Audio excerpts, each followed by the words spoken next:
السلام علیکم ورحمۃ اللہ وبرکاتہ۔ الحمدللہ رب العالمین والصلاة والسلام علی سید الانبیاء والمرسلین وعلی آلہ واصحابہ اجمعین ومن تبعہم بإحسان الی یوم الدین، اما بعد۔ قال اللہ تبارک وتعالی فی القرآن المجید والفرقان الحمید، یرید اللہ بکم اليسر ولا یرید بکم العسر وَلِتُكْمِلُوا الْعِدَّةَ وَلِتُكَبِّرُوا اللَّهَ عَلَى مَا هَدَاكُمْ وَلَعَلَّكُمْ تَشْكُرُونَ۔ محترم سامعین اعظام اور ناظرین کرام، آج کے درس میں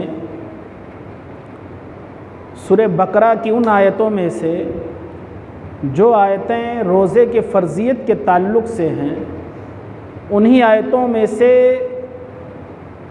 ایک بڑے یا لمبی آیت کا ایک ٹکڑا تلاوت کیا گیا ہے۔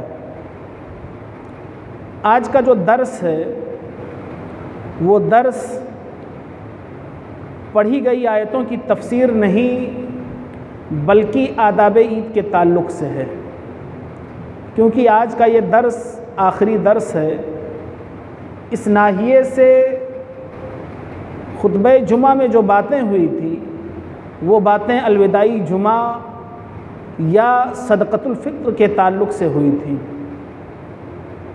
ہم بہت سارے کام جانے میں یا انجانے میں ایسے کر جاتے ہیں جو کام شرعی طور پر درست نہیں ہوتے ہیں یا جائز نہیں ہوتے ہیں جن کاموں کا کرنا۔ کبھی ہم جان بوجھ کر کے وہ غلطی کر جاتے ہیں اور کبھی ہم سے وہ غلطی سہون ہو جاتی ہے، بھول کر کے ہو جاتی ہے۔ لہٰذا اس ناحیے سے بتانے کی یہ کوشش ہے کہ عید کے کچھ آداب ہیں، مسلمانوں کو ان آداب کو ملحوظ خاطر رکھنا چاہیے اور ان پر عمل کر کے نبی اکرم صلی اللہ علیہ وسلم، صحابہ کرام رضی اللہ عنہم اجمعین اور سلف صالحین کے منہج کو اپنانے کی کوشش کرنی چاہیے، اور اسی پر ہمارا نجات بھی ہے۔ سورہ بقرہ کی جو میں نے آیت کریمہ پڑھی ہے، یرید اللہ بکم اليسر ولا یرید بکم العسر،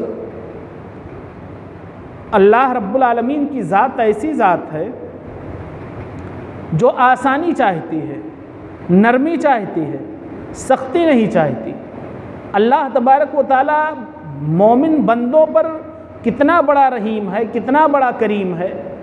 اگر آپ چھوٹے چھوٹے جو اعمال ہیں ان اعمال کا اگر آپ جائزہ لینے لگیں گے تو اعمال بہت چھوٹے ہیں اور ان کے ثواب بہت بڑے ہیں۔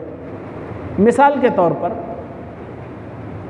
قیام اللیل کے تعلق سے ایک حدیث ہے، صحیح مسلم کی روایت ہے،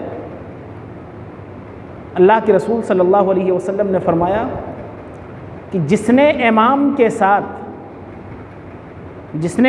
کے ساتھ نماز پڑھ لی اور امام نے سلام پھیر دی، نماز مکمل کر دی، اس شخص نے بھی نماز مکمل کر دی، سلام پھیر دی، اس شخص کے لیے پوری رات کا اجر لکھ دیا جاتا ہے، یعنی پوری رات وہ شخص قیام اللیل ہی میں تھا۔ یہ اللہ تبارک و تعالیٰ کی طرف سے تحفہ ہے۔ یہی معاملہ ہے، اسی لیے اللہ تبارک و تعالیٰ نے کہا کہ یرید اللہ بکم اليسر ولا یرید بکم العسر، اللہ رب العالمین تم پر آسانی چاہتا ہے، نرمی چاہتا ہے، سختی نہیں چاہتا۔ گنتی کے اس نے کہا، قرآن نے کہا ایام معدودات، گنتی کے چند دن ہیں۔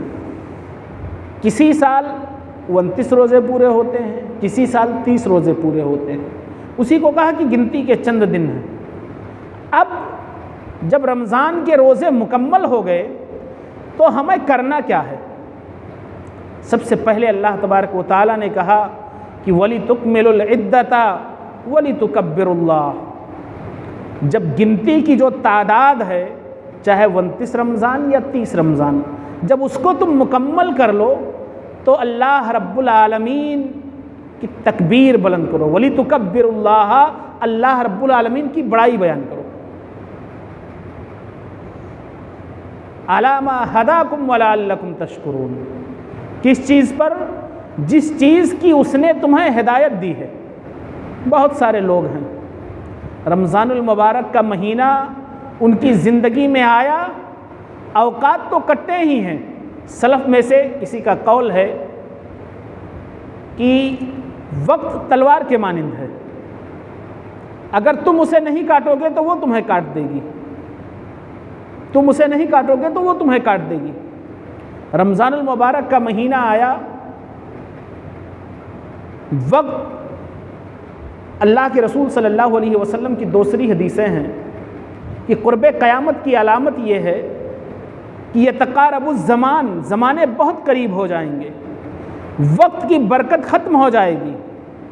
ابھی لگ یہ رہا تھا کہ رمضان المبارک کا مہینہ شروع ہوا ہے، پتہ ہی نہیں چلا مہینہ ختم ہونے کو آ گیا، وقت کی برکت ختم ہو گئی ہے۔ یعنی جمعہ ہفتے کا، مہینے ہفتوں کے مانند گزر رہے ہیں، ہفتے دن کے مانند گزر رہے ہیں، اور دن گھنٹوں کے مانند گزر رہے ہیں۔ اللہ رب العالمین کی ہدایت تھی کہ ہم آئے اور اللہ رب العالمین کا ہم نے شکریہ ادا کیا، ورنہ بہت سارے لوگ ہیں جو رمضان کے مہینے میں بھی وہ بھوکے رہتے ہیں، ان کو نماز سے نہ کچھ لینا ہے، نہ قرآن سے کچھ لینا ہے، نہ اذکار سے ان کو کچھ لینا ہے، نہ قیام اللیل یا تراویح سے انہیں کچھ لینا ہے۔ بہت سارے لوگ ایسے ہیں مسلمانوں میں، اور عید کی تیاری سب سے پہلے وہی لوگ کرتے ہیں۔ سب سے بڑا مسئلہ یہ بھی ہے، سب سے پہلے عید کی تیاری وہی لوگ کرتے ہیں۔ تو اللہ تبارک و تعالیٰ نے کہا کہ جب گنتی کی جو تعداد ہے یہ پوری ہو جائے تو اللہ رب العالمین کی بڑائی بیان کرو۔ جب رمضان کا مہینہ چاہے 29 کا ہو چاہے 30 کا، جب مکمل ہو جائے، جب ہم شوال کا چاند دیکھ لیں، شوال کا چاند یا عید کا چاند، مسلمانوں کا سب سے بڑا مسئلہ یہ ہے کہ مسلمان دعا مولوی صاحب سے کراتا ہے یا میاں صاحب سے کرواتا ہے، اسے خود دعائیں یاد ہی نہیں ہیں۔ اللہ کے رسول صلی اللہ علیہ وسلم کا عمل ہے، آپ حضرت حسن اور حضرت حسین رضی اللہ عنہما پر روزانہ صبح و شام آپ صلی اللہ علیہ وسلم انہیں نظر بد سے بچنے کی دعا کرتے تھے۔ آج ہمارے بچوں کو کچھ ہو جاتا ہے تو ہم کہتے ہیں چلو میاں صاحب کے پاس، چلو مولوی صاحب سے دعا کروا لیں گے، بچے پر کچھ اثر ہو گیا ہے، کسی کا اثر ہو گیا۔ اللہ کے رسول صلی اللہ علیہ وسلم خود دعا کرتے تھے اپنے نواسوں پر، لیکن سب سے بڑا مسئلہ یہ ہے کہ ہمیں دعائیں نہیں یاد ہیں۔ چاند دیکھنے کی دعا پڑھنی چاہیے سب سے پہلی چیز۔ چاند دیکھنے کے بعد انسان کو تکبیر بلند کرنا چاہیے۔ تکبیر کے مختلف کلمات ہیں، مختلف حدیثوں سے مختلف کلمات ہیں۔ اللہ اکبر لا الہ الا اللہ، واللہ اکبر وللہ الحمد، اللہ اکبر کبیرہ الحمدللہ کثیرہ، سبحان اللہ بکرۃ و اصیلا، اللہ اکبر اجل۔ مختلف کلمات ہیں تکبیر کے، انسان جو بھی کہے سبحان اللہ و بحمدہ سبحان اللہ العظیم، مختلف کلمات ہیں اللہ تبارک و تعالیٰ کے پاکی کے، بڑائی کے۔ انسان تکبیر بلند کرے۔ عید الفطر میں یہ تکبیر چاند دیکھنے سے لے کر کے جب تک امام صف کو سیدھی کرنے کا حکم نہ دے دے تب تک انسان تکبیر پڑھے۔ عید الاضحیٰ میں یہی تکبیر ایام تشریق تک، جس دن سے چاند نکلا ہے 13ویں ذی الحجہ کی شام تک، عید الاضحیٰ کے موقع پر یہ تکبیر پڑھی جائے گی۔ اور عید الفطر میں، میٹھی عید میں، چاند دیکھنے سے لے کر جب تک امام صف کو سیدھی کرنے کا حکم نہ دے دے تب تک آپ تکبیر پڑھیں۔ چاند کی رات بڑی بابرکت رات ہے، رمضان المبارک کا بابرکت مہینہ ختم ہوتا ہے، شوال کا مہینہ شروع ہوتا ہے، اللہ تبارک و تعالیٰ فرشتوں کو بھیج دیتا ہے۔ وہ عید کی رات ہوتی ہے، اللہ رب العالمین فرشتوں کو بھیج دیتا ہے، گلیوں میں، چوراہوں پر، نکڑوں پر فرشتے سڑکوں پر موجود ہوتے ہیں۔ مومن بندہ جب بھی کوئی دعا کرتا ہے تو وہ اس کی دعاؤں پر آمین کہتے ہیں، اس کی دعاؤں پر وہ آمین کہتے ہیں۔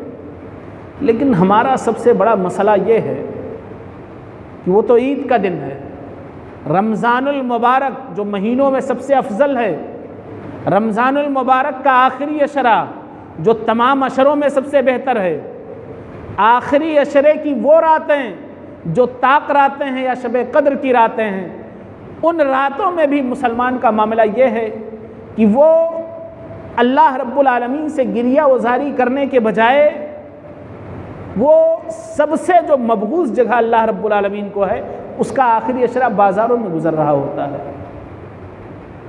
آخری اشرہ اس کا بازاروں میں گزر رہا ہوتا ہے۔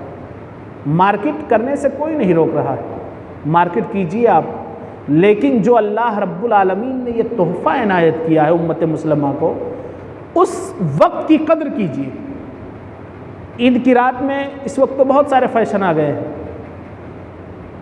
خصوصی طور پر عورتوں کا مہندی لگوانا، مردوں کا شب بیداری کرنا، شب بیداری کر کے فجر کی نماز چھوڑ دیتے ہیں۔ عید کی نماز ہے، صبح عید کا دن ہے، انسان فجر کی نماز میں سویا ہوا ہے، انسان جب تک جاگے تک تکبیر پڑھے، تکبیر کہے پہلی چیز۔ دوسری چیز، انسان دعائیں کرے۔ سلف میں سے بہت سارے سلف اقوال ہیں علماء کے کہ وہ 6 مہینہ تو رمضان المبارک کے پانے کی دعا کرتے تھے، اور رمضان گزرنے کے بعد 6 مہینہ تک وہ اس کے قبولیت کی دعا کرتے تھے کہ اللہ رب العالمین جو ہم نے ٹوٹی پھوٹی عبادتیں کی ہیں تو ان عبادتوں کو قبول فرما لے۔ تو دوسری چیز، انسان دعا کرے اپنے لیے، اپنے والدین کے لیے، اپنے اعزاء و اقربا کے لیے، تمام مسلمانوں کے لیے انسان دعا کرے۔ چوتھی چیز،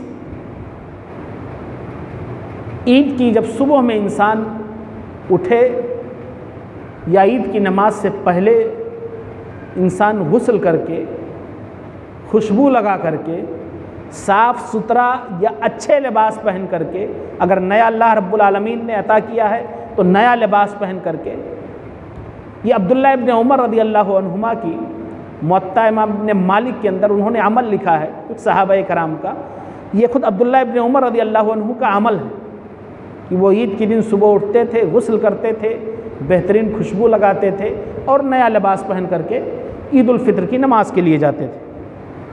پانچویں چیز آداب عید میں سے، عید الفطر اور عید الاضحیٰ دونوں عیدوں کا معاملہ الگ ہے۔ اللہ کے رسول صلی اللہ علیہ وسلم کا عمل یہ ہے عید الفطر کے تعلق سے کہ کان النبی صلی اللہ علیہ وسلم لا یغدو یوم الفطر یأکل تمرات، اللہ کے رسول صلی اللہ علیہ وسلم عید کے دن صبح کرتے تھے تو آپ کھجور کھاتے تھے، یأکلہن وطرن، اور آپ کھجوریں کیسی کھاتے تھے؟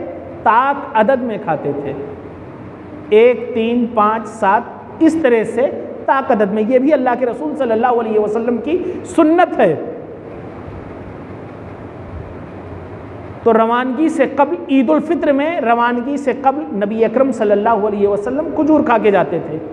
عید الاضحیٰ میں آپ صلی اللہ علیہ وسلم نماز پڑھنے کے بعد کھاتے تھے۔ عید الاضحیٰ میں اس کو کچھ ہمارے یہاں کچھ لوگ اس کو 1.5 روزہ یا 2.5 روزہ شمار کرتے ہیں، آدھے دن کا کوئی روزہ نہیں ہوتا ہے۔ اللہ کے رسول صلی اللہ علیہ وسلم کی وہ صرف سنت ہے کہ آپ عید الفطر میں، میٹھی عید میں کھجور کھا کر کے جاتے تھے، اور عید الاضحیٰ میں آپ نماز پڑھ کر کے جب آتے تھے اس کے بعد آپ کھاتے تھے۔ چھٹی چیز، عیدگاہ پیدل جانا اللہ کے رسول صلی اللہ علیہ وسلم کی سنت ہے، لیکن اب یہاں ایک مسئلہ ہے، جو یہاں بستی کے لوگ ہیں ان کے لیے تو آسانی ہے، کچھ لوگ بہرا سے آتے ہیں۔ اب وہ کیسے؟ جو دور سے آ رہا ہے وہ سواری سے آ سکتا ہے، وہ اپنے آپ کو مشقت میں نہ ڈالے، وہ سواری سے آ سکتا ہے۔ اللہ کے رسول صلی اللہ علیہ وسلم کی سنت، اب یہ جو بستی کے لوگ ہیں یہ سواری سے نہ آئیں بلکہ یہ پیدل چل کر کے آئیں۔ اللہ کے رسول صلی اللہ علیہ وسلم کی سنت ہے۔ صحابہ کرام بیان کرتے ہیں کہ کان النبی صلی اللہ علیہ وسلم ماشین، کہ اللہ کے رسول صلی اللہ علیہ وسلم عیدگاہ جب جاتے تھے تو آپ پیدل چل کر کے جاتے تھے۔ ساتویں چیز آداب عید میں سے، بہت سارے لوگ آپ دیکھیں گے اس وقت جو مارکیٹ ہے وہ مارکیٹ مردوں سے کم عورتوں سے زیادہ بھرا ہوا ہے، وہاں جانے پر عورتوں کے لیے کوئی مسئلہ نہیں ہے، عورتیں مارکیٹ جا سکتی ہیں، بازار جا سکتی ہیں، ڈاکٹر کے یہاں جا سکتی ہیں، لیکن جب عیدگاہ یا مسجد میں آنے کی بات ہوتی ہے تو ان کا پردہ خطرے میں آ جاتا ہے۔ یہ صحیح حدیث کی ایک دم مخالفت ہے، صحیح حدیث کی۔ صحیح بخاری کی حدیث ہے، حدیث نمبر 351 صحیح بخاری کی۔ ام عطیہ رضی اللہ عنہ بیان کرتی ہیں، صحیح بخاری کی روایت ہے، کہ اللہ کے رسول صلی اللہ علیہ وسلم کہہ رہی ہیں کہ امرنا ان نخرج یوم العید ذوات الخدور، کہہ رہی ہیں کہ عید کے دن ہم کو حکم دیا گیا کہ بالغ عورتیں اور حائضہ عورتوں کو ہم لے کر کے عیدگاہ کی طرف جائیں۔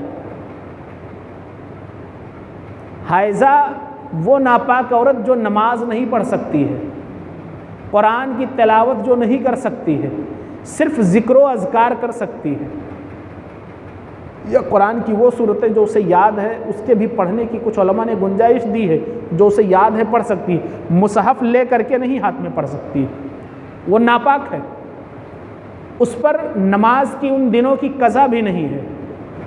یہ شریعت کا ایک مسئلہ ہے، لیکن اللہ کے رسول صلی اللہ علیہ وسلم کا حکم بیان کر رہی ہیں ام عطیہ رضی اللہ عنہ کہ ہم کو حکم دیا گیا کہ ہم عید کے دن بالغ اور حائضہ عورتوں کو لے کر کے ہم نکلیں، اس لیے کہ جب وہاں جائیں گی تو جو بالغ عورتیں ہوں گی وہ تو نماز میں شامل ہو جائیں گی، اور جو حائضہ عورتیں ہوں گی وہ نماز نہیں پڑھ سکتی ہیں، لیکن مسلمانوں کی دعاؤں میں وہ شامل رہیں گی۔ جب خطبہ ہوگا یا جو دعا کی جائے گی ان دعاؤں میں وہ شریک ہوں گی اور دعاؤں پر وہ آمین کہہ سکتی ہیں۔ کہا ہم میں سے ایک عورت نے کہا کہ اللہ کے رسول صلی اللہ علیہ وسلم، اگر کسی عورت کے پاس پردہ نہ ہو، چادر اس کے پاس نہ ہو بڑا جو اوڑھ کر کے جایا جاتا ہے، تب وہ کیا کرے؟ تو نبی اکرم صلی اللہ علیہ وسلم نے کہا کہ وہ اپنی سہیلی کے چادر کو لے لے، اپنی سہیلی کی چادر کو لے لے۔ تو ساتویں چیز کہ خود آنا اور گھر والوں کو عیدگاہ کی طرف لانا۔ آٹھویں چیز، عید کے دن، عید الاضحیٰ یا عید الفطر کے دن کوئی نفل نماز نہیں ہے کہ انسان عیدگاہ پہنچے اور نفل نماز پڑھنے لگے، اس لیے کہ اللہ کے رسول صلی اللہ علیہ وسلم کے عمل کو صحابہ نے نقل کیا ہے کہ اللہ کے رسول صلی اللہ علیہ وسلم گئے اور آپ نے صرف 2 رکعت پڑھی، نہ اس سے پہلے آپ نے کچھ پڑھی اور نہ اس کے بعد آپ نے کچھ پڑھی۔ 9ویں چیز، جائز تفریح انسان کر سکتا ہے، کھیل کود کر سکتا ہے، وہ کھیل کود جو جائز ہو۔ صحیح بخاری کی 2 حدیثیں ہیں، ایک تو یہ حدیث ہے کہ حضرت ابو بکر صدیق رضی اللہ عنہ حضرت عائشہ کے گھر آئے نبی اکرم صلی اللہ علیہ وسلم کے، تو دیکھا کہ انصار کی کچھ بچیاں گا رہی ہیں، وہ وہی گیت گا رہی تھیں یا وہی نظم پڑھ رہی تھیں جو انصار نے جنگ بعاث کے دن پڑھا تھا۔ ابو بکر صدیق رضی اللہ عنہ کی غیرت، کہا کہ کیا معاملہ ہے؟ میں نبی کے گھر میں شیطان کی بانسری سن رہا ہوں۔ اللہ کے رسول صلی اللہ علیہ وسلم نے کہا کہ اے ابو بکر، ان بچیوں کو چھوڑ دو، ہر قوم کے لیے ایک عید ہے اور آج ہمارے عید کا دن ہے۔ لیکن اب اس سے ایک بہت بڑا مسئلہ یہ ہے، ہمارے نوجوانوں کی جو جماعت ہے وہ عید پڑھنے کے بعد اکثر سنیما ہال کا رخ کر لیتے ہیں، یا یہ سمجھتے ہیں کہ اب آج سے موبائل ہمارے لیے حلال ہو گیا ہے۔ رمضان میں شیطان چونکہ بندھا ہوا تھا، اب وہ تو جائز کھیل درست ہے۔ دوسری حدیث صحیح بخاری ہی کی ہے، اما عائشہ صدیقہ رضی اللہ عنہ بیان کرتی ہیں کہ نبی اکرم صلی اللہ علیہ وسلم کھڑے ہوئے تھے گیٹ پر، اور مسجد نبوی کے اندر کچھ حبشی تیر کے ذریعہ سے کھیل کھیل رہے تھے، اور میں گئی اللہ کے رسول صلی اللہ علیہ وسلم کے کندھے پر اپنا سر رکھ کر کے دیکھنے لگی۔ جب میں وہ کھیل دیکھتے دیکھتے اکتا گئی تو اللہ کے رسول صلی اللہ علیہ وسلم نے کہا کہ جانا چاہتی ہو؟ میں نے کہا ہاں، پھر میں چلی آئی۔ تو جائز کھیل انسان اس دن کھیل سکتا ہے۔ کچھ چیزیں ہیں جو منکرات میں سے ہیں، چند ایک چیزیں ہیں، اسے بیان کر کے میں اپنی بات ختم کروں گا کہ انسان کچھ دانستہ طور پر اور کچھ نادانستہ طور پر کچھ غلطیاں کر جاتا ہے۔ جیسے پہلی غلطی، پینٹ یا پاجاموں کا ٹخنے سے نیچے لٹکانا۔ انسان نیا لباس پہنے ہوتا ہے، کچھ شعوری طور پر ہمیشہ کچھ لوگوں کا رہتا ہے اور کچھ کا غیر شعوری طور پر اس دن نیچے ہو جاتا ہے، چونکہ نیا رہتا ہے لباس، اس میں کبھی اوپر کبھی نیچے ہو جاتا ہے۔ لباس کو ٹخنوں سے نیچے لٹکانے کا معاملہ یہ ہے، اللہ کے رسول صلی اللہ علیہ وسلم کی حدیث ہے کہ قیامت کے دن اللہ تبارک و تعالیٰ تین لوگ ایسے ہوں گے جن کی طرف نہ دیکھے گا، نہ ان سے بات کرے گا، نہ انہیں پاک کرے گا، اور ان کے لیے دردناک عذاب ہے۔ پوچھا گیا کون کون لوگ اللہ کے رسول صلی اللہ علیہ وسلم؟ تو آپ نے بتلایا کہ پہلا شخص جو اپنے پینٹ یا پاجامے کو اپنے ٹخنے سے نیچے لٹکاتا ہو، دوسرا شخص جو احسان جتلاتا ہو، تیسرا شخص جو جھوٹ بول کر کے یا جھوٹی قسمیں کھا کر کے اپنا سامان بیچتا ہو۔ یہ تین لوگ ایسے ہیں جن میں قیامت کے دن اللہ تبارک و تعالیٰ نہیں دیکھے گا۔ تو کچھ لوگوں سے شعوری طور پر اور کچھ لوگوں سے غیر شعوری طور پر یہ غلطی ہو جاتی ہے، ہمیں اس سے بچنا چاہیے۔ دوسری چیز، اللہ کے رسول صلی اللہ علیہ وسلم کی حدیث ہے، مومن کی ایک پہچان ہے کہ داڑھی کو بڑھاؤ۔ اللہ کے رسول صلی اللہ علیہ وسلم نے کہا کہ یہودیوں کی مخالفت کرو، داڑھی کو بڑھاؤ اور مونچھ کو گھٹاؤ۔ بہت سارے لوگ رمضان میں تو رکھے رہتے ہیں، لیکن عید کے موقع پر خصوصی طور پر داڑھی کٹوانے کا انتظام کرتے ہیں۔ اس سے انسان کو بچنا چاہیے، انسان کو اس سے بچنا چاہیے۔ ایک تیسری چیز، غیر محرم عورتوں سے ملنا۔ ہمارے یہاں ہر علاقے کا ایک رواج ہے، ہمارے یہاں، آپ کے یہاں سوئیاں پینے کا رواج ہے۔ ہم آپ کے گھر جائیں، آپ ہمارے گھر جائیں، ٹھیک ہے، یہ رواج بہت بہتر ہے، اللہ رب العالمین اس میں برکت عطا فرمائے، اس کے ذریعہ ہمیں آپسی محبت عطا فرمائے۔ لیکن اس میں ایک جو سب سے بڑا مسئلہ ہے، وہ مسئلہ یہی ہے کہ انسان کہتا ہے آئیے آئیے، گھر میں کوئی نہیں ہے۔ غیر محرم بہت سارے مرد ہیں جو گھر میں آ جاتے ہیں، تو انسان کو غیر محرم عورتوں کے پاس جانے سے بچنا چاہیے۔ ایک پانچویں چیز، عورتوں کا بے پردہ ہو کر کے گھومنا۔ جیسے میں نے ذکر کیا ابھی کہ سوئی پینے کا رواج ہے، لوگ جاتے ہیں، صبح میں بچے ہیں، دوپہر میں بڑے ہیں، شام میں عورتیں ہیں، جائیں لیکن پردے کے اہتمام کے ساتھ، بے پردہ ہو کر کے نہ گھومیں۔ اللہ کے رسول صلی اللہ علیہ وسلم کی حدیث ہے کہ عورت جب گھر سے نکلتی ہے تو شیطان اسے دیکھتا رہتا ہے، لوگوں کی نظروں میں اسے اور مزین کر دیتا ہے۔ پوری عورت مکمل بذات خود پردہ ہی ہے۔ حدیث کے الفاظ ہیں کہ المرأۃ عورہ، عورت مکمل پردہ ہے۔ جب وہ گھر سے نکلتی ہے، بے پردہ ہو کر کے نکلتی ہے، تو شیطان اسے دیکھتا رہتا ہے، لوگوں کی نظروں میں اسے اور مزین کر دیتا ہے۔ تو ماؤں اور بہنوں کو اس سے بچنا چاہیے۔ ایک پانچویں چیز، فقراء اور مساکین کا خیال کرنا۔ اس دن انسان بہت خوش ہوتا ہے، خوشی میں انسان کے منہ سے بہت سارے کلمات ایسے نکل جاتے ہیں، یا کچھ فقراء مساکین آتے ہیں، انہیں ہم بھگا دیتے ہیں، تو انسان کو اس سے بچنا چاہیے۔ انسان اس خوشی میں اپنے ساتھ اپنے رشتہ داروں کو شریک کرے اور فقراء اور مساکین کا خیال رکھے۔ اللہ کے رسول صلی اللہ علیہ وسلم کی ایک حدیث ہے کہ جو شخص یہ چاہتا ہو کہ اس کی روزی بڑھ جائے، اس کے عمر میں اضافہ ہو جائے، تو وہ شخص صلہ رحمی کرے، صلہ رحمی کرے۔ چھٹی چیز، راستہ تبدیل کرنا۔ جیسے مثال کے طور پر آپ نماز پڑھنے اس راستے سے آئے ہیں، تو نکلتے وقت آپ اس راستے سے جائیں۔ یہ اللہ کے رسول صلی اللہ علیہ وسلم کی سنت ہے کہ عید کے دن راستہ تبدیل کرنا۔ آپ ایک راستے سے آتے تھے اور دوسرے راستے سے، یرجعو آخر آپ دوسرے راستے سے واپس جاتے تھے۔ یہ اللہ کے رسول صلی اللہ علیہ وسلم کی سنت ہے۔ ایک آخری بات، ہمارے یہاں سوشل نیٹ ورکنگ کا اس وقت زمانہ ہے، لوگ 4 دن 6 دن پہلے ہی سے، رمضان سے پہلے ایک بدعت چلی تھی کہ اتنے دنوں کے بعد رمضان ہے، جو اس کی خوشخبری دے دے وہ جہنم سے آزاد ہو جائے گا، وہ جنت میں داخل ہو جائے گا۔